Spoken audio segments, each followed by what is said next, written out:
to talk to you today, and these two people are coming from our Little Leaders books. So we are celebrating Black History Month this month, and in doing so, we're learning about some bold and exceptional people that helped make the world what it is today.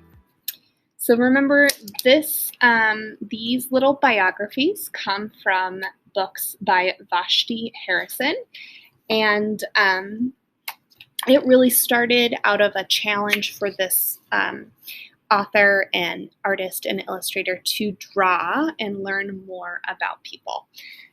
In the introduction, she writes, "This collection includes only a handful of countless bold Black women who have done extraordinary things and lived incredible lives. With these mini biographies, I hope to spark your interest and encourage you to find out more about them and the women who have followed in their footsteps." And then in the Exceptional Men one, she says something else that I want to read today. It says, "The men in these pages were leaders, trailblazers, and pioneers in their fields, usually the first wherever they went. They defied stereotypes and expectations. Sure, they were bold and brave when necessary, but they were also kind and compassionate." So I love that. We're going to read about an inventor and an artist today. This time I'm going to start with the Exceptional Men. I bookmarked so many that were very interesting to me. Here we go. So we're going to read about Garrett Morgan, born 1877, died in 1963, and he was an inventor. So it says, Garrett wasn't always interested in how things worked. He had okay, we're going to start over because I messed up. Garrett was always interested in how things worked. He had no schooling past grade school, but he didn't let that hold him back.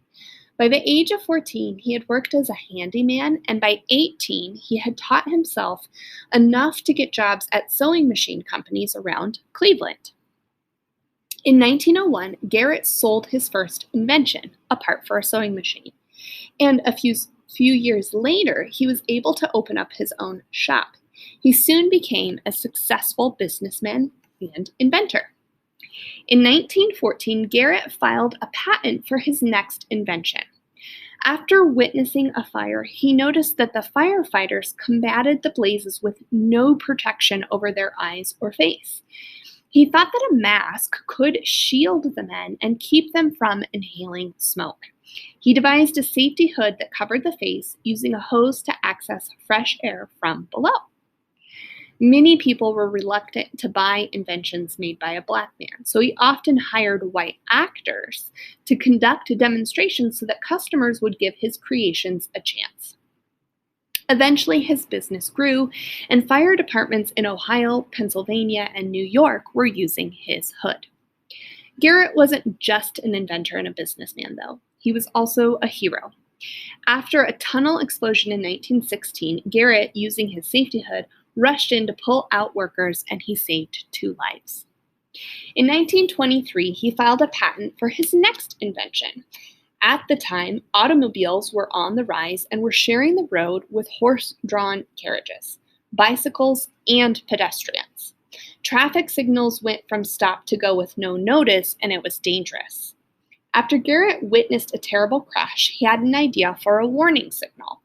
This was a precursor to the red, yellow, and green signals used on today's roads. Garrett paid attention to the world around him, and he looked for opportunities everywhere. He proved that inventing wasn't just about coming up with new ideas, but could also be about improving upon existing ideas, helping people, and making the world a safer place. So that's Garrett Morgan, 1877 to 1963. Okay, now we're going to switch gears and we're going to talk about a woman who was an artist.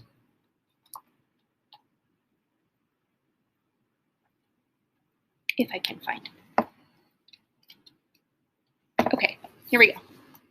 So this is Alma Woodsey Thomas, 1891 to 1978. So I'm trying to pick people who roughly lived around the same time frame. So Garrett Morgan passed away in 1963, and she passed away 1978. So if you're wondering, that's what I'm doing. Okay, so Alma Woodsey Thomas, teacher and painter. Born in Columbus, Georgia, Alma grew up in a home surrounded by lush landscapes and beautiful plants. In her youth, Alma showed promise in architecture, but was truly in love with art. She said that when she walked into her first art classroom in high school, it felt like entering heaven. She enjoyed working with children, and she pursued a career in teaching kindergarten. She taught arts and crafts for several years before attending Howard University. She was the first student in Howard's brand new art department, whose founder encouraged her to paint full-time. Upon graduation, though, she returned to her first love, education. She devoted her life to children, teaching at Shaw Junior High School for 35 years. She continued painting and pursued her master's degree in art education at Columbia University in New York City during her summers off. She is most often associated with the group of artists belonging to the color field movement, painters who worked only with large shapes or fields of color to express themselves. When she retired from teaching in 1960, Alma concentrated on painting full-time. She had a big art show at Howard University, for which she created something totally different from anything she had ever done before. Inspired by nature, she created paintings with tiny, bright rectangles and repeating shapes. It became her signature style. In 1972, when she was 80 years old, Alma's paintings were exhibited at the Whitney Museum of American Art.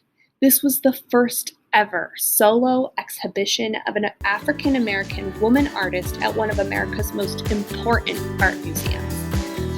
Alma is truly a testament to being dedicated to the one thing you love and having patience to let it grow. I hope you guys have a great day. See you later.